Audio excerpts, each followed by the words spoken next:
সোহবতে সালে তোরা সালে গুনাদ, সোহবতে তালে তোরা তালে গুনা। 40,000 মুরিদের ভিড় কই গেছে? ভুলে গেছে কোথায়? খ্রিস্টান পাড়ায় দাঁড়ায়। শিবলি জুনায়েদের কাফেলা কান্না করে পা ধরে চলে। কিতাবে লেখে তাদের কান্নায় গাছের পাতা পর্যন্ত মনে হয় কাঁদে। কিন্তু 30,000 হাদিসের হাফেজ আল্লাহওয়ালা আবু আব্দুল্লাহর দিল নরম হয় না। আবু আব্দুল্লাহ কয়, এই জুনায়েদ যাও যাও, আমি ইরাকের খানকায় যাব না।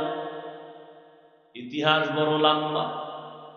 এক পর্যায়ে জুনায়েদের কাফেলা শিবলি রহমাতুল্লাহ আলাইহি সহ নিরুপায় হইয়া সেখান থেকে বিদায় হয় ইরাকের খানকা ফোরাত নদীর কিনারায় রওয়ানা।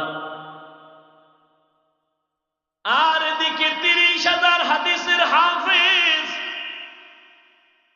আবু আব্দুল্লাহ এখান থেকে ওরা যখন চলে গেছেন, তিনি একা খ্রিস্টানদের বাড়ি যাইয়া ওই মেয়ের বাবারে ডাকছে। বাবারে ডাক দিয়া কয়, আপনি নাকি ওই মেয়ের বাবা? বলে হ্যাঁ। বলে আমার একটা আবদার, খ্রিস্টান দেখেই তো চমকে উঠছে, আপনি তো ইরাকের মধ্যে দামি নামি এক ব্যক্তি, বড়, আপনার মাথায় পাগড়ি, হাতে তসবিহ, আমার দরজায় কেন?